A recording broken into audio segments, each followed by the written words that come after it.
सत श्री अकाल जी। पंजाबनामा शो देख रहे सारे दर्शकों का बहुत बहुत स्वागत है। मैं हाँ रूही ग्रोवर ते प्रोग्राम विच अज साडे नाल मौजूद ने पंजाब हरियाणा के सीनियर एडवोकेट हरचंद सिंह बाठ साहब। बाठ साहब थोड़ा प्रोग्राम में स्वागत है। बहुत मेहरबानी जी। तो अज जो सब तो मेन मुद्दा पहला आ सी कि जो साडे पीएम ने नरेंद्र मोदी उन्हों की पंजाब की जो दौरा सी वो 2 साल बाद उन्होंने दौरा सीगा ते कहा जा रहा सी कि इत्थे 42,000 करोड़ रुपए के प्रोजैक्टां दा नींह पत्थर रखणगे, लेकिन उस तो बाद की होया कि वो बठिंडा दा पहुंचे। ठीक है, एयरपोर्ट तो उन्होंने स्वागत भी किया गया, पर स्वागत किया वित्त मंत्री मनप्रीत सिंह बादल ने। तो सब तो पहला तो आ गल दिमाग च आती है कि मनप्रीत बादल ने क्यों उन्होंने स्वागत किया, चरणजीत सिंह चन्नी जो साडे सीएम ने उन्होंने स्वागत क्यों नहीं किया। पहला तो आ गल साडे दिमाग च आई सी, लेकिन उस तो बाद की होया कि जो साडे प्रधानमंत्री ने वो बठिंडा तो सड़क के रस्ते हुसैनी वाले वास्ते निकल गए, पर एट लास्ट उन्होंने जो अपनी रैली सी उन्होंने रद्द कर दिता। तो वो पीछे रीजन दसे जा रहे हैं, या तो सिक्योरिटी रीजन हो सकते हैं, या फिर बारिश इसका रीजन हो सकता है, या फिर किसानों ने उन्होंने रस्ता रोकया सी, आ भी रीजन हो सकता है। पर हुण सवाल ये है कि सच्ची च जो बीजेपी है उसकी एक्सैप्टेंस पंजाब विच खत्म हो रही है। किसान नहीं चाहते कि जो मोदी उन्होंने शक्ल भी वेखन जे असीं उदा गल करिए तो की होएगा, फ्यूचर की होएगा दा बीजेपी दा, कि बीजेपी खत्म हो रही है। ये बहुत अज दी जिहड़ी है खास डिवेलपमेंट है, क्योंकि पिछले बहुत दिनों तो बीजेपी ने बहुत प्रचार किया कि ये साडी एक बड़ी इतिहासक रैली होगी। ये 3 लाख तो वध जिहड़े पंजाब दे लोग आउणगे, और उहदे विच अमरिंदर दा कैंप भी ते उहदे विच ढींडसे दा कैंप भी जिहड़ा संयुक्त अकाली दल के तौर के उत्ते है। इन्हां ने पूरा इहदा प्रचार किया सी और पूरा जोर लाया। बड़ा वड्डा जिहड़ा पंडाल है वो इन्हां ने बनाया, और बड़ा कुछ जिहड़ा इसनूं हाईलाइट कर रहे सी कि इहदे विच प्रधानमंत्री जिहड़े आ पंजाब दे बारे बहुत वड्डे ऐलान करनगे, बड़ा ही कोई पैकेज देणगे, मतलब अलग अलग जिहड़ियां कियासराइयां ने वो चल रही सी। हुण जिहड़ा तुहाडा सब तो पहला जिहड़ा सवाल है कि चन्नी क्यों नहीं गया उत्थे उहदा स्वागत करन लई, ते मनप्रीत बादल क्यों गया। साडी जिहड़ी एक प्रोटोकॉल है ना पूरे हिंदुस्तान दे विच जनरली जिहड़ी एक रवायत है उहदे विच इह है कि केंद्र तो जदों भी जिहड़ा वा साडा इंडिया दा प्राइम मिनिस्टर जां प्रेजिडेंट, ये खास 2 पोस्टां जिहड़ियां ये जदों भी किसी सूबे दे विच जांदा है तां उत्थे सब तो पहला जिहड़ा मुख मंत्री है वो आके उहदा स्वागत करदा है, चाहे वो 2 पार्टियां दे अलग-अलग होण, चाहे वो इक्को पार्टी के होण। एक लंबे समय तो जिहड़ी रवायत है वो चली आ रही है, पर इस समय जिहड़ी आ वो रवायत तोड़ी गई।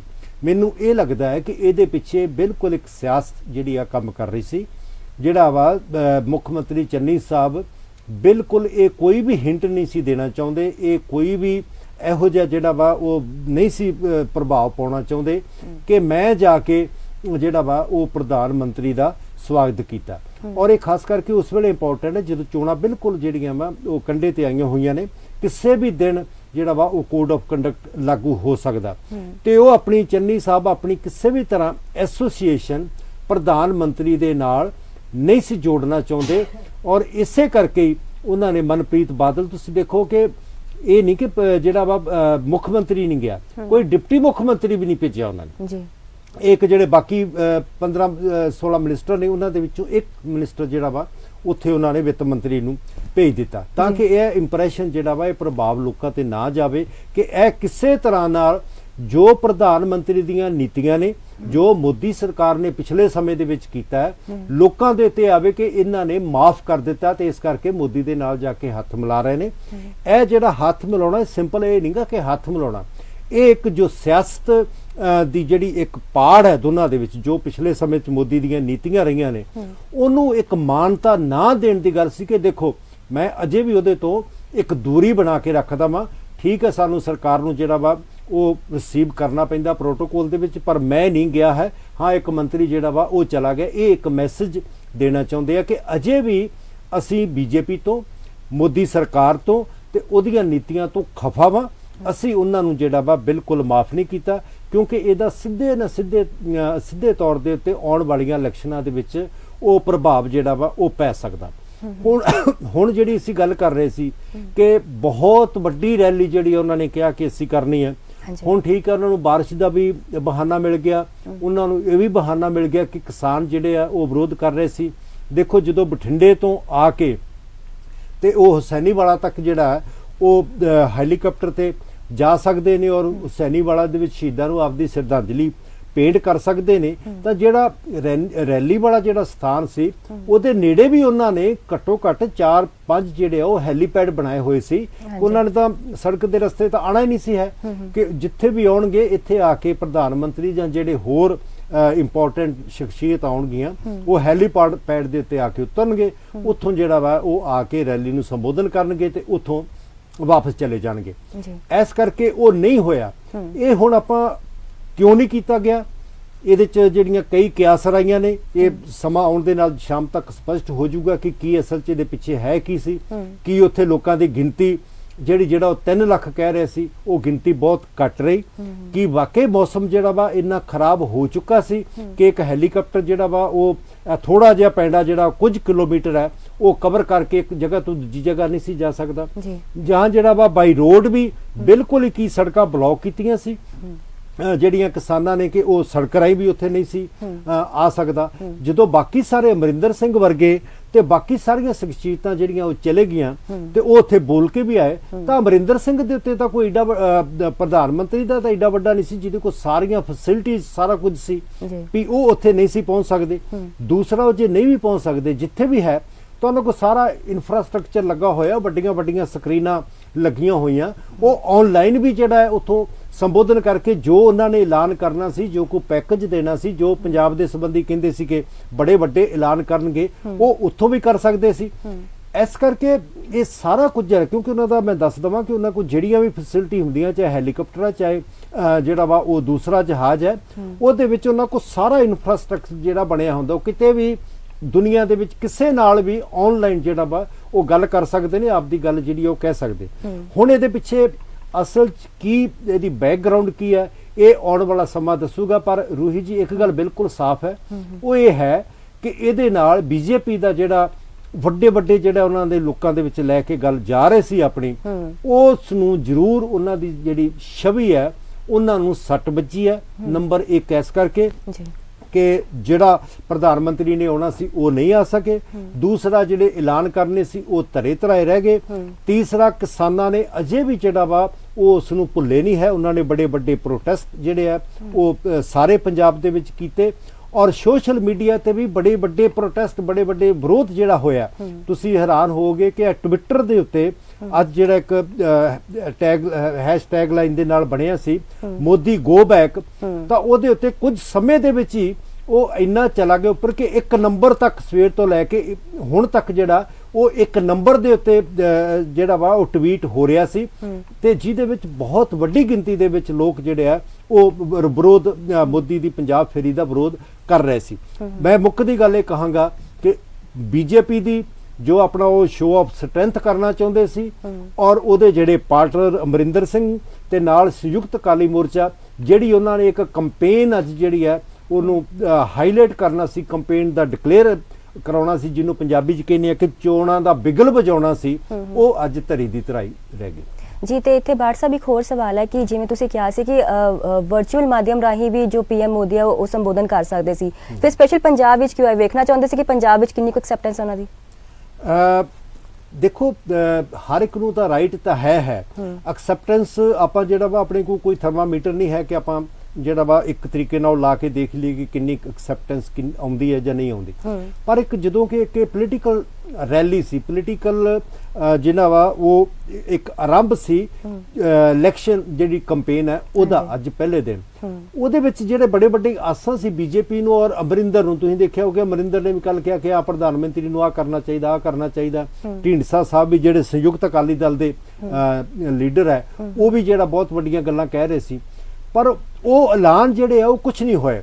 ਪੰਜਾਬ ਨੂੰ ਕੋਈ ਪੈਕੇਜ ਨਹੀਂ ਮਿਲਿਆ, ਪੰਜਾਬ ਦੀ ਜਿਹੜੀ ਡਿਵੈਲਪਮੈਂਟ ਦੇ ਸੰਬੰਧ ਦੇ ਵਿੱਚ ਉਹਨਾਂ ਨੇ ਕੋਈ ਗੱਲ ਨਹੀਂ ਕਹੀ। ਪੰਜਾਬ ਦੇ ਕਿਸਾਨਾਂ ਤੋਂ ਆ ਕੇ ਪੰਜਾਬ ਦੇ ਵਿੱਚ ਜੋ ਉਹਨਾਂ ਨੇ ਪਾਲਿਸੀਆਂ ਅਡਾਪਟ ਕੀਤੀਆਂ, ਜੋ 700 ਤੋਂ ਵੱਧ ਜਿਹੜੇ ਸਾਡੇ ਕਿਸਾਨਾਂ ਦੀ ਆਹੂਤੀ ਹੋਈ, ਉਹਨਾਂ ਨੇ ਸ਼ਹਾਦਤ ਦਿੱਤੀ, ਉਹਦੀ ਮਾਫੀ ਜਿਹੜੀ ਆ ਉਹਨਾਂ ਨੇ ਨਹੀਂ ਮੰਗੀ। ਇਸ ਕਰਕੇ ਇਹਨਾਂ ਦਾ ਜਿਹੜਾ ਸਾਰੀ ਕੁਝ ਸੀ ਉਹ ਜਿਹੜਾ ਵਾ ਲਗਭਗ ਅਸੀਂ ਕਹਿ ਸਕਦੇ ਹਾਂ ਕਿ ਉਹਨਾਂ ਨੂੰ ਕੋਈ ਕਾਮਯਾਬੀ ਜਿਹੜਾ ਉਹਨਾਂ ਇੱਕ ਟਾਰਗੇਟ ਮਿਥਿਆ ਸੀ, ਉਸ ਟਾਰਗੇਟ ਨੂੰ ਅਚੀਵ ਕਰਨ ਦੇ ਵਿੱਚ, ਪ੍ਰਾਪਤ ਕਰਨ ਦੇ ਵਿੱਚ ਉਹਨਾਂ ਨੂੰ ਕੋਈ ਸਫਲਤਾ ਨਹੀਂ ਮਿਲਦੀ। ਜੀ ਬਾਟ ਸਾਹਿਬ, ਤੇ ਜਿਹੜਾ 42,000 ਕਰੋੜ ਰੁਪਏ ਦੇ ਪ੍ਰੋਜੈਕਟਾਂ ਦਾ ਜੋ ਨੀਂਹ ਪੱਥਰ ਰੱਖਣਾ ਹੈ ਉਹਦਾ ਤਾਂ ਮਤਲਬ ਫਰਦਰ ਪਤਾ ਲੱਗੇਗਾ ਕਿ ਅੱਗੇ ਕੀ ਹੁੰਦਾ ਹੈ। ਦੇਖੋ ਪਰ- ਜਿਹੜਾ ਨਾ ਹਾਂਜੀ। ਰੂਹੀ ਜੀ, ਜਿਹੜਾ ਤਾਂ ਇਹਨਾਂ ਨੇ ਨੀਂਹ ਪੱਥਰ ਰੱਖਣਾ, ਨੀਂਹ ਪੱਥਰ ਤਾਂ ਜਿਹੜਾ ਵਾ ਉਹ ਅੱਜ ਕੱਲ ਵਿਰਚੁਅਲੀ ਸਾਰੇ ਜਿਹੜੇ ਆ ਉਹ ਜੀ। ਰੱਖੀ ਜਾਂਦੇ ਨੇ। ਜੀ। ਇੱਥੇ ਵੀ ਕੋਈ ਰੱਖਣਾ ਸੀ, ਉਹ ਵੀ ਕਹਿੰਦੇ ਸੀ ਆਨਲਾਈਨ ਹੀ ਉਹਨਾਂ ਨੇ ਕਰਨਾ। ਹਾਂ, ਇੱਕ ਜਿਹੜਾ ਵਾ ਸੈਟੇਲਾਈਟ ਇਹਨਾਂ ਨੇ ਪੀਜੀਆਈ ਦਾ ਫਿਰੋਜ਼ਪੁਰ ਚ, ਉੱਥੇ ਉੱਥੇ ਫਿਰੋਜ਼ਪੁਰ ਦੇ ਵਿੱਚ ਬਣਾ ਰਹੇ ਨੇ। ਜੇ ਸਿਰਫ ਉਹਦਾ ਹੀ ਇਨੈਗੋਰੇਸ਼ਨ ਹੁੰਦਾ, ਉਹਦਾ ਹੀ ਉਦਘਾਟਨ ਹੁੰਦਾ, ਤਾਂ ਉਹ ਤਾਂ ਦਿੱਲੀ ਬੈਠੇ ਵੀ ਜਿਹੜੇ ਆ ਉਹਨਾਂ ਨੇ ਕਰ ਦੇਣਾ ਸੀ। ਹਾਂਜੀ। ਉਹਨਾਂ ਦੀ ਫੇਰੀ ਦਾ ਇਹ ਮੰਤਵ ਨਹੀਂ ਸੀ ਹੈ ਕਿ ਉਹਨਾਂ ਨੇ ਅੱਜ ਕਿਸ ਦਾ ਨੀਂਹ ਪੱਥਰ ਰੱਖਣਾ ਸੀ ਤੇ ਕੀ ਪੀਜੀਆਈ ਦੀ ਜਿਹੜੀ ਐਕਸਟੈਂਸ਼ਨ ਜਿਹੜਾ ਵਾ ਉਹਦਾ ਉਹ ਜਿਹੜਾ ਉੱਥੇ ਬਣਾਉਣਾ ਸੀ ਉਹਨਾਂ ਨੇ। ਉਹਨਾਂ ਦਾ ਅੱਜ ਜਿਹੜਾ ਇੱਥੇ ਪੰਜਾਬ ਫੇਰੀ ਦਾ ਬਿਲਕੁਲ ਕਲੀਅਰ ਮਕਸਦ ਸੀ ਕਿ ਇੱਕ ਪੋਲੀਟੀਕਲ ਮੈਸੇਜ ਦੇਣਾ ਪੰਜਾਬ ਦੇ ਲੋਕਾਂ ਨੂੰ ਕਿ ਦੇਖੋ ਮੋਦੀ ਇੰਨਾ ਮਾੜਾ ਨਹੀਂ ਹੈ, ਮੈਂ ਪੰਜਾਬ ਦੇ ਨਾਲ ਅਜੇ ਵੀ ਖੜਾ ਵਾਂ। ਮੈਂ ਦੇਖੋ ਵਿਰੋਧ ਤੋਂ ਬਾਅਦ ਵੀ ਮੈਂ ਜਿਹੜੇ ਸਾਰੇ ਕਾਲੇ ਬਿੱਲ ਸੀ ਖੇਤੀਬਾੜੀ ਨਾਲ ਸੰਬੰਧਿਤ ਉਹ ਮੈਂ ਸਾਰੇ ਜਿਹੜੇ ਆ ਉਹ ਵਾਪਸ ਲੈ ਲਏ ਆ, ਤੇ ਕਿਸਾਨਾਂ ਦੇ ਜਿਹੜੇ ਕੇਸ ਬਣੇ ਸੀ ਉਹ ਵੀ ਅਸੀਂ ਵਾਪਸ ਲੈ ਰਹੇ ਆ। ਤੇ ਇਹ ਸਾਰਾ ਕੁਝ ਦਾ ਜਿਹੜਾ ਸੀ ਅੱਜ ਉਹ ਸਬੰਧ ਦੇ ਵਿੱਚ ਸੀ। ਇਸ ਕਰਕੇ ਉਹ ਜਿਹੜਾ ਉਹਨਾਂ ਦਾ ਟਾਰਗੇਟ ਸੀ, ਜਿਸ ਕਰਕੇ ਉਹਨਾਂ ਰੈਲੀ ਰੱਖੀ ਸੀ, ਜਿਸ ਕਰਕੇ ਉਹ ਆਪਣੀ ਸ਼ੋਅ ਆਫ ਸਟੈਂਸ ਦਿਖਾਉਣਾ ਚਾਹੁੰਦੇ ਸੀ, 3 ਲੱਖ ਲੋਕਾਂ ਦਾ ਇਕੱਠ ਕਰਕੇ ਅੱਜ ਦੇ ਸੀ ਅਖਬਾਰ ਦੇ ਵਿੱਚ ਕਿ 25 ਏਕੜ ਜਗ੍ਹਾ ਜਿਹੜੀ ਉਹਦੇ ਵਿੱਚ ਉਹਨਾਂ ਨੇ ਆਪਣਾ ਪੰਡਾਲ ਲਾਇਆ ਸੀ, ਉਹ ਜਿਹੜਾ ਮੈਸੇਜ ਦੇਣ ਤੋਂ ਉਹ ਜ਼ਰੂਰ ਫੇਲ ਹੋ ਗਏ ਨੇ। ਉਹ ਪ੍ਰਾਪਤ ਆਪਣਾ ਟਾਰਗੇਟ ਜਿਹੜਾ ਵਾ ਉਹ ਪ੍ਰਾਪਤ ਨਹੀਂ ਕਰ ਸਕੇ ਜੀ। ਤੇ ਇਹਨਾਂ ਨੂੰ 2 ਸਾਲ ਬਾਅਦ ਯਾਦ ਹੈ ਕਿ ਪੰਜਾਬ ਫਿਰ ਵੀ ਲਾਉਣੀ ਹੈ, ਕਿਉਂਕਿ ਹੁਣ ਇਲੈਕਸ਼ਨ ਆ ਗਈ ਨਾ। ਜੇ ਇਲੈਕਸ਼ਨ ਦੇ ਉੱਤੇ ਤਾਂ ਬਹੁਤ ਸਾਰਿਆਂ ਨੂੰ ਬਹੁਤ ਕੁਝ ਯਾਦ ਆਉਂਦਾ ਹੈ। ਇਹ ਤਾਂ ਸਾਡਾ ਬਣ ਗਿਆ ਨਾ। ਵੇਖੋ ਤੁਸੀਂ, ਕਾਂਗਰਸ ਦੀ ਸਰਕਾਰ ਜੇ ਪੰਜਾਬ 'ਚ ਬਣੀ, ਅਸੀਂ ਉਹਨਾਂ ਨੂੰ ਕਿਉਂ ਕਹੀਏ? ਸਾਨੂੰ ਵੇਖੋ ਬੈਲੈਂਸ ਹੋ ਕੇ ਸਾਰਿਆਂ ਬਾਰੇ ਜਿਹੜਾ ਵਾ ਉਹ ਜਿਹੜਾ ਸੋਚਣਾ ਪੈਣਾ ਕਿ ਪਿਛਲੇ 4.5 ਸਾਲ ਦੇ ਵਿੱਚ ਕਾਂਗਰਸ ਨੂੰ ਕੁਝ ਪਤਾ ਨਹੀਂ ਲੱਗਾ ਕਿ ਪੰਜਾਬ ਦੇ ਕੀ ਮਸਲੇ ਨੇ। ਡਰੱਗਸ ਦਾ ਮਸਲਾ ਹੱਲ ਨਹੀਂ ਹੋਇਆ, ਜਿਹੜੇ ਬੇਅਦਬੀ ਦੇ ਜਿਹੜੀਆਂ ਸੀ ਕਿ ਅਸੀਂ ਉਹਨਾਂ ਨੂੰ ਸਜ਼ਾ ਦਿਵਾਵਾਂਗੇ ਉਹ ਹੱਲ ਨਹੀਂ ਹੋਇਆ। ਪੰਜਾਬ ਦੇ ਕਿਸਾਨਾਂ ਦਾ ਕਰਜ਼ਾ ਜਿਹੜਾ ਵਾ ਉਹ ਮਸਲਾ ਹੱਲ ਨਹੀਂ ਹੋਇਆ। ਜਿਹੜੇ ਰੇਤਾ ਦੇ ਮਾਫੀਏ, ਕੇਬਲ ਦੇ ਮਾਫੀਏ ਤੇ ਹੋਰ ਟਰਾਂਸਪੋਰਟ ਦੇ ਮਾਫੀਏ ਸਾਰੇ ਜਿਹੜੇ ਵੱਡੇ ਵੱਡੇ ਸੀ ਉਹ ਕੁਝ ਨਹੀਂ ਹੋਇਆ। ਤੇ ਇਹਨਾਂ ਨੂੰ ਵੀ ਤਾਂ ਹੁਣ ਚੇਤਾ ਆਇਆ ਨਾ ਸਾਰਿਆਂ ਨੂੰ। ਇਸ ਕਰਕੇ ਜਦੋਂ ਇਲੈਕਸ਼ਨ ਆਉਂਦੀ ਹੈ ਨਾ, ਫਿਰ ਇਹਨਾਂ ਨੂੰ ਲੋਕਾਂ ਦੇ ਮਸਲਿਆਂ ਬਾਰੇ, ਲੋਕਾਂ ਬਾਰੇ ਚੇਤਾ ਆਉਂਦਾ ਵਾ। ਤੇ ਇਹੀ ਜਿਹੜੀ ਆ ਅੱਜ ਅਸਲ ਦੇ ਵਿੱਚ ਜਿਹੜੀ ਆ ਮੋਦੀ ਜੀ ਦੇ ਇੱਥੇ ਆਉਣ ਦੀ ਇੱਕ ਮੁੱਖ ਕਾਰਨ ਸੀ ਕਿ ਮੈਂ ਲੋਕਾਂ ਨੂੰ ਜਿਹੜਾ ਵਾ ਇੱਕ ਦੇਖਾਂ ਕਿ ਮੈਨੂੰ ਕਿੰਨਾ ਕੁ ਰਿਸਪੌਂਸ ਮਿਲਦਾ। ਚਲੋ ਅਸੀਂ 3 ਲੱਖ ਦਾ ਟੀਚਾ ਰੱਖਿਆ, ਜੇ 2 ਲੱਖ ਵੀ ਲੋਕ ਉੱਥੇ ਹਾਜ਼ਰ ਆ ਜਾਂਦੇ ਆ ਤੇ ਮੋਦੀ ਦੀ ਜੈ ਹੁੰਦੀ ਆ। ਤੇ ਬਾਕੀ ਨਾਲ ਅਮਰਿੰਦਰ ਸਿੰਘ ਤੇ ਢੀਂਡਸੇ ਹੋਣੀ ਜਿਹੜਾ ਉਹ ਖੜੇ ਨੇ, ਇੱਕ ਅਕਾਲੀ ਦਲ ਦਾ ਜਿਹੜਾ ਵਾ ਉਹ ਨਿਕਲਿਆ ਹੋਇਆ ਪਾਰਟਨਰ ਹੈ, ਇੱਕ ਜਿਹੜਾ ਕਾਂਗਰਸ ਦੇ ਵਿੱਚੋਂ ਨਿਕਲਿਆ ਹੋਇਆ ਪਾਰਟਨਰ ਹੈ ਕਿ ਸਾਡਾ ਤਾਂ ਬੜਾ ਵੱਡਾ ਅਲਾਈਅੰਸ ਜਿਹੜਾ ਵਾ ਉਹ ਬਣ ਰਿਹਾ। ਤੇ ਅਸੀਂ ਇੱਕ ਨਵਾਂ ਮੈਸੇਜ ਜਿਹੜਾ ਦੇਣਾ ਚਾਹੁੰਦੇ ਆ ਪੰਜਾਬ ਦੇ ਵਿੱਚ। ਇਹ ਇੱਕ ਉਹਨਾਂ ਦਾ ਅਸਲ ਦੇ ਵਿੱਚ ਇਹ ਉਹਨਾਂ ਦਾ ਪੋਲੀਟੀਕਲ ਇੱਕ ਅੱਜ ਸੰਦੇਸ਼ ਦੇਣ ਦਾ ਸੀ, ਉਹ ਉਹਨਾਂ ਦਾ ਪੂਰਾ ਨਹੀਂ ਹੋਇਆ। ਮੇਬੀ ਉਹ ਕੌਨਫੀਡੈਂਟ ਸੀਗੇ ਕਿ ਹੁਣ ਤਾਂ ਚਲੋ ਕਿਸਾਨ ਅੰਦੋਲਨ ਰੱਦ ਹੀ ਹੋ ਗਿਆ ਤੇ ਹੁਣ ਕੀ ਹੋਣਾ।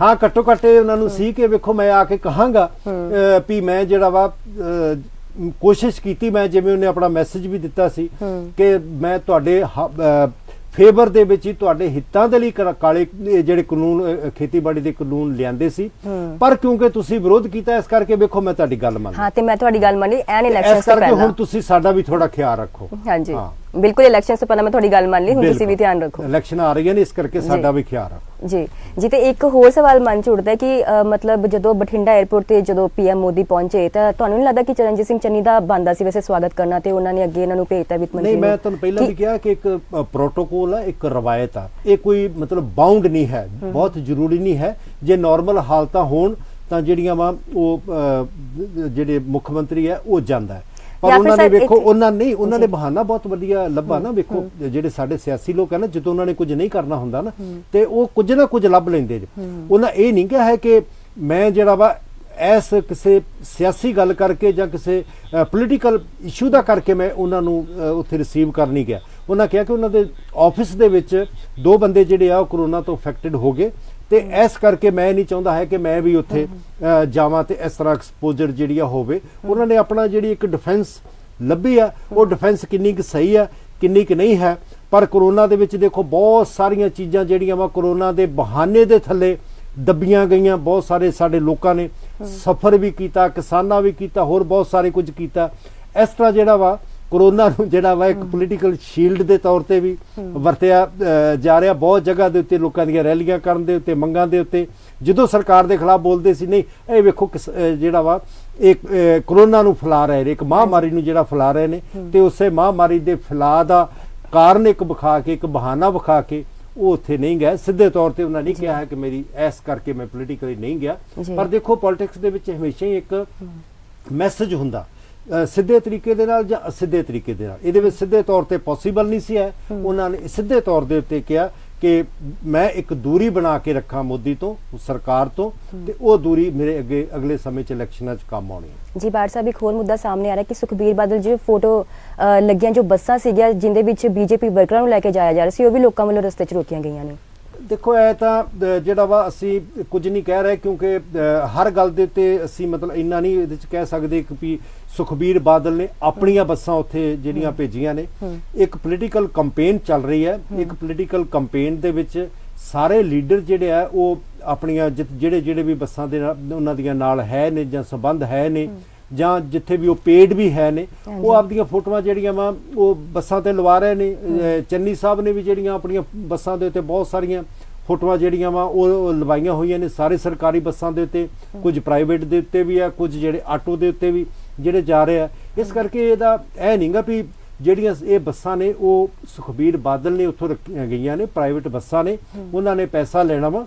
ਉਹ ਜਿਹੜਾ ਵਾ ਕੋਈ ਵੀ ਉਹਨਾਂ ਨੂੰ ਹਾਇਰ ਕਰ ਸਕਦਾ, ਚਾਹੇ ਆਪ ਵਾਲੇ ਕਰ ਲੈਣ, ਚਾਹੇ ਬੀਜੇਪੀ ਵਾਲੇ ਕਰ ਲੈਣ, ਚਾਹੇ ਕੋਈ ਵੀ ਅਕਾਲੀ ਕਰ ਲੈਣ, ਤੇ ਇਸ ਕਰਕੇ ਉਹ ਜਾ ਰਹੇ ਨੇ। ਇਹਦੇ ਵਿੱਚੋਂ ਅਸੀਂ ਬਹੁਤ ਕੁਝ ਜਿਹੜਾ ਵਾ ਉਹ ਬਿਟਵੀਨ ਦੀ ਲਾਈਨ ਅਸੀਂ ਪੜ੍ਹ ਨਹੀਂ ਸਕਦੇ ਹਾਂ। ਜੀ ਸਰ, ਜਦੋਂ ਮੈਂ ਤੁਹਾਨੂੰ ਪਹਿਲਾਂ ਸਵਾਲ ਕੀਤਾ ਸੀ ਕਿ ਚਰਨਜੀਤ ਸਿੰਘ ਚੰਨੀ ਦਾ ਜਾਣਾ ਬਣਦਾ ਸੀ, ਉਹ ਤੋਂ ਇੱਕ ਹੋਰ ਤੁਹਾਡੇ ਤੋਂ ਸਵਾਲ ਪੁੱਛਣਾ ਚਾਹੁੰਦੀ ਸੀ ਕਿ ਇਹ ਤਾਂ ਨਹੀਂ ਕਿ ਚੰਨੀ ਨੂੰ ਪਹਿਲਾਂ ਹੀ ਪਤਾ ਸੀ ਕਿ ਇਹੋ ਜਿਹਾ ਕੁਝ ਹੋਣ ਵਾਲਾ, ਇਸ ਲਈ ਪਹਿਲਾਂ ਹੀ ਪੱਲਾ ਝਾੜ ਲਓ, ਜਾਓ ਹੀ ਨਾ ਉਧਰ ਸਵਾਗਤ ਕਰਨ ਵਾਸਤੇ ਪੀਐਮ ਦਾ? ਨਹੀਂ, ਮੇਰਾ ਤਾਂ ਨਹੀਂ ਖਿਆਲ ਹੈ ਵੀ ਇਸ ਤਰ੍ਹਾਂ ਦੀ ਕੋਈ ਜਿਹੜਾ ਕੁਦਰਤ ਦੇ ਬਾਰੇ ਪ੍ਰੈਡਿਕਸ਼ਨ ਕਰ ਸਕਦਾ ਕਿ ਇਹ ਚੀਜ਼ਾਂ ਜਿਹੜੀਆਂ ਵਾ ਉਹ ਹੋਣਗੀਆਂ। ਪਰ ਮੈਂ ਇਹਦੇ ਪਿੱਛੇ ਸਿਰਫ ਜਿਹੜਾ ਵਾ ਇੱਕ ਸਿਆਸੀ ਨੁਕਤਾ, ਜਿਹੜਾ ਵਾ ਇੱਕ ਸਿਆਸੀ ਸੋਚ ਜਿਹੜੀ ਹੈ ਉਹ ਦੇਖਦਾ ਕਿ ਉਹ ਨਹੀਂ ਸੀ ਚਾਹੁੰਦੇ ਕਿ ਵੇਖੋ ਇਹ ਮੈਸੇਜ ਆਵੇ ਕਿ ਮੈਂ ਜਿਹੜਾ ਵਾ ਮੋਦੀ ਸਾਹਿਬ ਦੇ ਨਾਲ ਹੱਥ ਮਿਲਾ ਰਿਹਾ ਤੇ ਮੈਂ ਕਿਸੇ ਬਹਾਨੇ ਤੋਂ ਦੂਰ ਰਹਾ। ਜੀ ਬਾੜ ਸਾਹਿਬ, ਤੇ ਇੱਕ ਸਵਾਲ ਹੋ ਰਿਹਾ ਹੈ ਜਾਂਦੇ ਜਾਂਦੇ ਕਿ ਮਜੀਠੀਆ ਕੇਸ ਵਿੱਚ ਹੁਣ ਕੀ ਪ੍ਰੋਗਰੈਸ ਚੱਲ ਰਹੀ ਹੈ? ਮਜੀਠੀਆ ਕੇਸ ਦੀ ਵੇਖੋ ਸਾਡੇ ਸਾਰੇ ਪੰਜਾਬ ਦਾ ਔਰ ਜਿੱਥੇ ਜਿੱਥੇ ਵੀ ਸਾਡੇ ਸਰੋਤੇ ਕਿਸੇ ਵੀ ਦੇਸ਼ ਦੇ ਵਿੱਚ ਦੂਰ ਦਰਾਡੇ ਬੈਠੇ ਨੇ, ਉਹ ਬਿਲਕੁਲ ਕੰਨ ਲਾ ਕੇ ਵੇਖ ਰਹੇ ਨੇ ਕਿ ਇਹਦੇ 'ਚ ਕੀ ਡਿਵੈਲਪਮੈਂਟ ਹੁੰਦੀ ਹੈ। ਤੇ ਅੱਜ ਉਹਦੀ ਜਿਹੜੀ ਹਾਈ ਕੋਰਟ ਦੇ ਵਿੱਚ ਦੂਸਰੀ ਤਰੀਕ ਸੀ। ਪਹਿਲੀ ਤਰੀਕ ਦੇ ਉੱਤੇ ਜਿਹੜੇ ਦੋਵਾਂ ਧਿਰਾਂ ਦੇ, ਪੰਜਾਬ ਸਰਕਾਰ ਦਾ ਜਿਹੜਾ ਵਕੀਲ ਉਹਨਾਂ ਨੇ ਪੀ ਚਿਦੰਬਰਮ, ਜਿਹੜਾ ਕਾਂਗਰਸ ਦਾ ਫਿਨਾਂਸ ਮਿਨਿਸਟਰ ਵੀ ਰਿਹਾ ਤੇ ਹੋਰ ਕਈ ਮਿਨਿਸਟਰੀਆਂ ਰਹੀਆਂ ਨੇ, ਪੰਜਾਬ ਸਰਕਾਰ ਨੇ ਉਹ ਵਕੀਲ ਦਿੱਲੀ ਤੋਂ ਕੀਤਾ ਸੀ। ਔਰ ਜਿਹੜਾ ਵਾ ਸੁਖਬੀਰ ਬਾਦਲ ਨੇ ਵੀ ਦਿੱਲੀ ਤੋਂ ਇੱਕ ਜਿਹੜਾ ਸਰਕਾਰੀ ਵਕੀਲ ਵੱਡਾ ਰਿਹਾ ਮੁਕੁਲ ਰੋਹਤੋਗੀ, ਉਹ ਦਿੱਲੀ ਤੋਂ ਕੀਤਾ ਸੀ। ਉਹਨਾਂ ਦੇ ਨਾਲ ਹੀ ਜਿਹੜੇ ਸਾਡੇ ਪੰਜਾਬ ਦੇ ਸੀਨੀਅਰ ਐਡਵੋਕੇਟ ਨੇ RS ਚੀਮਾ, ਉਹ ਵੀ ਮਜੀਠੀਆ ਵੱਲੋਂ ਪੇਸ਼ ਹੋ ਰਹੇ ਸੀ। ਅੱਜ ਆਨਲਾਈਨ ਜਿਹੜੀ ਹੈ ਉਹ ਸਾਰੀ ਜਿਹੜੀ ਬਹਿਸ ਹੈ ਉਹ ਹੋਈ। ਤੇ ਜਿਹੜੇ ਸਾਡੇ ਦਰਸ਼ਕ ਹੈ, ਸਰੋਤੇ ਆ, ਉਹਨਾਂ ਨੂੰ ਅਸੀਂ ਦੱਸ ਦਈਏ ਕਿ ਇਹ ਜਿਹੜੀ ਆਨਲਾਈਨ ਹੈ ਉਹ ਕੱਲ ਤੋਂ ਦੁਬਾਰਾ ਕਰੋਨਾ ਦੇ ਵੱਧਦੇ ਕੇਸਾਂ ਨੂੰ, ਕੱਲ ਜਿਹੜਾ ਬੀਤਿਆ ਕੱਲ ਹੈ ਉਹਦੇ ਤੋਂ ਦੁਬਾਰਾ ਜਿਹੜੀ ਹੈ ਉਹ ਹੀਅਰਿੰਗ ਸਾਰੀਆਂ ਜਿਹੜੀਆਂ ਆਨਲਾਈਨ ਹਾਈ ਕੋਰਟ ਦੀਆਂ ਹੋ ਚੁੱਕੀਆਂ ਨੇ ਅਗਲੇ 14 ਤਰੀਕ ਤੱਕ। ਉਸ ਤੋਂ ਬਾਅਦ ਫਿਰ ਕੀ ਡਿਵੈਲਪਮੈਂਟ ਹੁੰਦੀ ਉਹ ਫੈਸਲਾ ਹੋਏਗਾ। ਅੱਜ ਸਾਰੀ ਬਹਿਸ ਸੁਣਨ ਤੋਂ ਬਾਅਦ ਜਿਹੜਾ ਵਾ ਉਹ ਜੱਜ ਸਾਹਿਬ ਨੇ ਤਰੀਕ ਇਹਦੀ ਅੱਗੇ 10 ਜਨਵਰੀ ਪਾ ਦਿੱਤੀ ਹੈ। 10 ਜਨਵਰੀ ਨੂੰ ਫਾਈਨਲ ਫੈਸਲਾ ਜਿਹੜਾ ਹੋਊਗਾ। ਔਰ ਉਹਦੇ ਨਾਲ ਹੀ ਜਿਹੜਾ ਵਾ ਉਹਨਾਂ ਨੂੰ ਸਰਕਾਰ ਨੂੰ ਕਹਿਤਾ ਕਿ ਜਿਹੜੇ ਉਹ ਪਟੀਸ਼ਨ ਦੇ ਵਿੱਚ ਉਹਨਾਂ ਨੇ ਇਸ਼ੂ ਰੇਜ਼ ਕੀਤੇ ਨੇ ਕਿ ਇਹ ਸਾਰਾ ਪੋਲੀਟੀਕਲ ਮੋਟੀਵੇਟਡ ਹੈ, ਇਹ ਸਿਆਸਤ ਤੋਂ ਪ੍ਰੇਰਿਤ ਹੈ, ਇਹ ਚੱਟੋ ਭਾਏ ਦੇ ਇਹਨੂੰ ਇਸੇ ਕਰਕੇ DGP ਲਾਇਆ ਗਿਆ ਸੀ ਤਾਂ ਕਿ ਇਹ ਕੇਸ ਰਜਿਸਟਰ ਕਰਾਇਆ ਜਾਵੇ, ਇਲੈਕਸ਼ਨ ਦੇ ਨਾਲ ਡਾਇਰੈਕਟਲੀ ਰਿਲੇਟਡ ਹੈ ਤੇ ਇੱਕ ਟਾਰਗੇਟ ਜਿਹੜਾ ਉਹਨੂੰ ਮਜੀਠੀਆ ਨੂੰ ਕੀਤਾ ਜਾ ਰਿਹਾ। ਇਹ ਸਾਰੀਆਂ ਗੱਲਾਂ ਜਿਹੜੀਆਂ ਵਾ ਉਹ ਉਹਨਾਂ ਨੇ ਆਪਣੀ ਪਟੀਸ਼ਨ 'ਚ ਕਹੀਆਂ ਤੇ ਜੱਜ ਸਾਹਿਬ ਨੇ ਕਿਹਾ ਕਿ ਤੁਸੀਂ ਇਹਦਾ ਜਿਹੜਾ ਜਵਾਬ ਹੈ ਗਵਰਨਮੈਂਟ ਨੂੰ ਕਿਹਾ ਕਿ ਤੁਸੀਂ ਇਹਦਾ ਰਿਪਲਾਈ ਫਾਈਲ ਕਰੋ। ਪਰ ਜਿਹੜੀ ਸਭ ਤੋਂ ਅਹਿਮ ਗੱਲ ਹੈ ਕਿ ਉਹਨਾਂ ਨੂੰ ਕੋਈ ਵੀ ਅਜੇ ਤੱਕ ਰਿਲੀਫ ਨਹੀਂ ਮਿਲਿਆ। ਨਹੀਂ ਤਾਂ ਆਮ ਕਰਕੇ ਜਦੋਂ ਅਸੀਂ ਅਗਾਊਂ ਜ਼ਮਾਨਤ ਲਾਉਣੇ ਆ, ਜਿਹਨੂੰ ਆਮ ਲੋਕਾਂ ਦੀ ਭਾਸ਼ਾ 'ਚ ਅਸੀਂ ਬਾਰੋ-ਬਾਰ ਜ਼ਮਾਨਤ ਕਹਿ ਦਿੰਦੇ ਆ ਜਾਂ ਲੀਗਲ ਲੈਂਗੁਏਜ ਦੇ ਵਿੱਚ ਅਸੀਂ ਜਿਹੜਾ ਵਾ ਉਹਨੂੰ ਐਂਟੀਸਪੇਟਰੀ ਬੇਲ ਕਹਿੰਦੇ ਆ। ਤੇ ਐਂਟੀਸਪੇਟਰੀ ਬੇਲ ਦੇ ਵਿੱਚ ਆਮ ਕਰਕੇ ਪਹਿਲੀ ਤਰੀਕ ਤੇ ਜੱਜ ਸਾਹਿਬ ਜਿਹੜੇ ਆ ਉਹ ਉਹਨਾਂ ਨੂੰ ਇਨਟਰਮ ਰਿਲੀਫ ਦੇ ਦਿੰਦੇ ਆ ਕਿ ਹਾਂ ਤੇਰੀ ਅਰੈਸਟ ਸਟੇ ਕਰ ਦਿੱਤੀ ਹੈ ਤੇ ਤੂੰ ਪੁਲਿਸ ਕੋਲੇ ਜਾ ਕੇ ਇਨਵੈਸਟੀਗੇਸ਼ਨ ਜੁਆਇਨ ਕਰੋ ਤੇ ਉਹਨਾਂ ਨਾਲ ਕੋਆਪਰੇਟ ਜਿਹੜਾ ਵਾ ਕਰੋ, ਫਿਰ ਉਹਨੂੰ ਪੁਲਿਸ ਜਿਹੜੀ ਆ ਅਰੈਸਟ ਨਹੀਂ ਕਰ ਸਕਦੀ। ਪਰ ਇਸ ਕੇਸ ਦੇ ਵਿੱਚ ਪਹਿਲੀ ਤਰੀਕ ਤੇ ਵੀ ਤੇ ਅੱਜ ਦੂਜੀ ਤਰੀਕ ਤੇ ਵੀ ਉਹਨਾਂ ਨੂੰ ਮਜੀਠੀਆ ਨੂੰ ਕਿਸੇ ਵੀ ਤਰ੍ਹਾਂ ਦਾ ਕੋਈ ਰਿਲੀਫ ਨਹੀਂ ਮਿਲਿਆ। ਇਹਦਾ ਮਤਲਬ ਇਹ ਹੈ ਕਿ ਜੇ ਪੁਲਿਸ ਚਾਹੇ ਤਾਂ ਉਹਨਾਂ ਨੂੰ ਫੜ ਸਕਦੀ ਹੈ ਤੇ ਉਹ ਅਜੇ ਓਪਨ ਹੈ। ਉਹ ਹੁਣ ਵੇਖੋ ਪੁਲਿਸ ਦੋ ਰਾਵਾਂ ਨੇ, ਕੋਈ ਜਾਣਬੁੱਝ ਕੇ ਨਹੀਂ ਫੜ ਰਹੀ ਹੈ, ਉਹ ਸੋਚਦੀ ਹੈ ਕਿ ਹਾਂ ਇਹਨੂੰ ਕੋਈ ਰਿਲੀਫ ਮਿਲ ਜੇ, ਅਰੈਸਟ ਸਟੇ ਹੋ ਜਾਵੇ, ਚਲੋ ਅਸੀਂ ਨਾ ਕਰੀਏ, ਜਾਂ ਵਾਕਿਆ ਹੀ ਜਿਹੜਾ ਵਾ ਉਹ ਇੰਨਾ ਪਾਵਰਫੁਲ ਹੈ ਕਿ ਉਹਦੇ ਕੋਲ ਇੰਨੇ ਸੋਰਸ ਹੈ ਕਿ ਉਹ ਇੱਕ ਜਿਹੜਾ ਵਾ ਆਪਣੇ ਹਾਈਡ ਆਊਟ ਤੇ ਅੰਡਰਗਰਾਉਂਡ ਹੋਇਆ ਬੈਠਾ ਵਾ। ਇਹ ਹੁਣ ਜਿਹੜਾ ਵਾ ਇਹਦੇ ਬਾਰੇ ਤਾਂ ਜਿਹੜਾ ਵਾ ਰੱਬ ਜਾਣਦਾ, ਜਾਂ ਜਿਹੜੇ ਉਹ ਜਾਣਦੇ ਬੰਦੇ, ਅਸੀਂ ਇਹਦੇ ਬਾਰੇ ਕੋਈ ਪ੍ਰੈਡਿਕਸ਼ਨ ਨਹੀਂ ਕਰ ਸਕਦੇ, ਪਰ ਇਹ ਫੈਕਟ ਹੈ ਕਿ ਕੇਸ ਜਿਹੜਾ ਵਾ ਉਹ ਅੱਗੇ 10 ਤੱਕ ਪੈ ਗਿਆ, ਉਦੋਂ ਤੱਕ ਜਿਹੜਾ ਵਾ ਕੋਈ ਵੀ ਰਿਲੀਫ ਮਜੀਠੀਆ ਨੂੰ ਨਹੀਂ ਮਿਲਿਆ। ਜੀ ਬਾਟ ਸਾਹਿਬ ਤੇ ਇੱਕ ਹੋਰ ਸਵਾਲ ਜ਼ਿਹਨ ਵਿੱਚ ਆ ਰਿਹਾ ਹੈ ਕਿ ਕੀ ਅਸੀਂ ਇਸ ਨੂੰ ਬੀਜੇਪੀ ਦੀ ਹੋਣ ਦਾ ਦੀ ਐਂਡ ਸਮਝ ਲਈਏ? ਨਹੀਂ ਜੀ, ਏਡੀ ਸੌਖੀ ਗੱਲ ਨਹੀਂ ਹੈ। ਬੀਜੇਪੀ ਜਿਹੜੀ ਆ ਕਾਡਰ ਬੇਸਡ ਪਾਰਟੀ ਹੈ। ਪਿਛਲੇ ਸਮੇਂ ਤੋਂ ਉਹਨਾਂ ਨੇ ਆਪਦੀ ਜਿਹੜੀ ਤਾਕਤ ਹੈ ਪੂਰੇ ਇੰਡੀਆ ਦੇ ਵਿੱਚ ਵਧਾਈ ਹੈ। ਹਾਂ, ਆ ਕਿਸਾਨਾਂ ਦੀ ਮੂਵਮੈਂਟ ਆਉਣ ਤੋਂ ਬਾਅਦ ਉਹਨਾਂ ਦਾ ਵਿਰੋਧ ਵੀ ਉਨਾ ਹੀ ਵਧਿਆ ਉਹਨਾਂ ਦਾ, ਭਾਵੇਂ ਉਹ ਪਿਛਲੇ ਜਿਹੜੀਆਂ ਇਲੈਕਸ਼ਨਾਂ ਪਿਛਲੇ 5 ਸੂਬਿਆਂ 'ਚ ਹੋਈਆਂ ਸੀ, ਬੰਗਾਲ ਤੋਂ ਲੈ ਕੇ ਕੇਰਲਾ ਤੇ ਤਾਮਿਲਨਾਡੂ ਤੇ ਹੋਰਾਂ ਦੇ ਵਿੱਚ, ਉਹਦੇ ਵਿੱਚ ਉਹਨਾਂ ਨੂੰ ਬਹੁਤ ਮਾਰ ਖਾਣੀ ਪਈ। ਸਿਰਫ ਅਸਾਮ ਦੇ ਵਿੱਚ ਉਹਨਾਂ ਦੀ ਸਰਕਾਰ ਬਣੀ, ਬਾਕੀਆਂ ਦੇ ਵਿੱਚ ਬਹੁਤ ਉਹਨਾਂ ਦਾ ਜਿਹੜਾ ਵਾ ਉਹ ਮਤਲਬ ਫੇਲ ਹੋਏ ਨੇ, ਨੁਕਸਾਨ ਹੋਇਆ ਪੋਲੀਟੀਕਲੀ। ਤੇ ਇਸ ਕਰਕੇ ਅਜੇ ਵੀ ਦੇਖੋ ਬੜੀਆਂ ਵੱਡੀਆਂ ਜਿਹੜੀ ਮੈਜੋਰਟੀ ਉਹਨਾਂ ਦੀ ਪਾਰਲੀਮੈਂਟ ਦੇ ਵਿੱਚ ਹੈ, ਅਜੇ ਵੀ ਬਹੁਤ ਸਾਰੇ ਸੂਬਿਆਂ ਦੇ ਵਿੱਚ ਉਹਨਾਂ ਦੀਆਂ ਸਰਕਾਰਾਂ ਨੇ, ਗੁਜਰਾਤ ਤੋਂ ਲੈ ਕੇ ਯੂਪੀ ਤੱਕ। ਤੇ ਇਸ ਕਰਕੇ ਅਸੀਂ ਉਹਨਾਂ ਨੂੰ ਅਜੇ ਜਿਹੜਾ ਮਾਈਨਸ ਨਹੀਂ ਕਰ ਸਕਦੇ, ਕੱਟ ਆਫ ਨਹੀਂ ਕਰ ਸਕਦੇ। ਉਹਨਾਂ ਦਾ ਬੇਸ ਜਿਹੜਾ ਆਰਐਸਐਸ ਦਾ ਕਾਡਰ ਹੈ, ਜਿਹਦੀਆਂ ਸ਼ਾਖਾਵਾਂ ਪੂਰੇ ਹਿੰਦੁਸਤਾਨ ਦੇ ਵਿੱਚ ਨੇ, ਕਾਡਰ ਬੇਸਡ ਪਾਰਟੀ ਹੈ।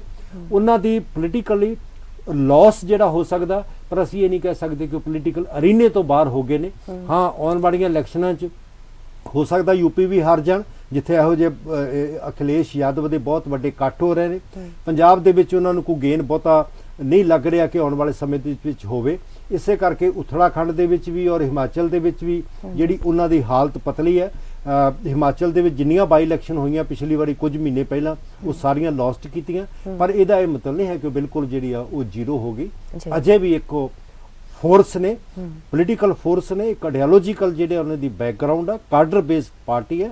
ਉਹਨਾਂ ਨਾਲ ਪੋਲੀਟੀਕਲ ਲੜਾਈ ਜਿਹੜੀ ਹੈ ਉਹ ਆਉਣ ਵਾਲੇ ਸਮੇਂ ਦੇ ਵਿੱਚ ਜਿਹੜੇ ਆ ਇੱਕ ਵਿਚਾਰਧਾਰਕ ਪੱਧਰ ਦੇ ਉੱਤੇ, ਆਈਡੀਓਲੋਜੀਕਲ ਪੱਧਰ ਦੇ ਉੱਤੇ ਲੜੀ ਜਾਣੀ, ਜਿਹੜੀ ਉਹਨਾਂ ਦੀ ਪੋਲਿਟਿਕਸ ਨਫ਼ਰਤ ਫੈਲਾਉਣ ਦੀ, ਕਾਰਪੋਰੇਟਾਂ ਦੇ ਹੱਕ ਦੇ ਵਿੱਚ ਲੋਕਾਂ ਨੂੰ ਜਿਹੜਾ ਧਰਮ ਦੇ ਨਾਂ ਦੇ ਉੱਤੇ ਲੜਾਉਣ ਦੀ, ਔਰ ਮਾਈਨੋਰਟੀਜ਼ ਨੂੰ ਜਿਹੜਾ ਵਾ ਉਹ ਸਨੱਬ ਕਰਨ ਦੀ, ਇਹ ਜਿਹੜੀ ਪੋਲਿਟਿਕਸ ਹੈ ਨਫ਼ਰਤਾਂ ਫੈਲਾਉਣ ਦੀ।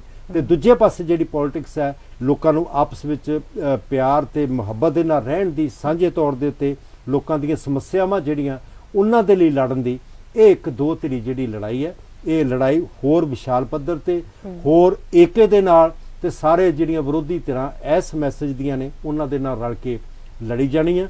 ਇਸ ਕਰਕੇ ਅਸੀਂ ਇਹ ਨਹੀਂ ਕਹਿ ਸਕਦੇ ਕਿ ਬੀਜੇਪੀ ਇਹਦੇ ਨਾਲ ਖਤਮ ਹੋ ਗਈ। ਜੀ ਦਰਸ਼ਕੋ, ਤੇ ਇਹ ਸੀ ਸਾਡਾ ਅੱਜ ਦਾ ਪੰਜਾਬਨਾਮਾ ਸ਼ੋਅ। ਬਾਟ ਸਾਹਿਬ, ਤੁਸੀਂ ਸਾਡੇ ਪ੍ਰੋਗਰਾਮ ਵਿੱਚ ਆਏ, ਆਪਣੇ ਵਿਚਾਰ ਸਾਡੇ ਨਾਲ ਸਾਂਝਾ ਕੀਤੇ, ਤੁਹਾਡਾ ਬਹੁਤ ਬਹੁਤ ਸ਼ੁਕਰੀਆ। ਬਹੁਤ ਬਹੁਤ ਸ਼ੁਕਰੀਆ। ਸਤਿ ਸ਼੍ਰੀ ਅਕਾਲ ਜੀ।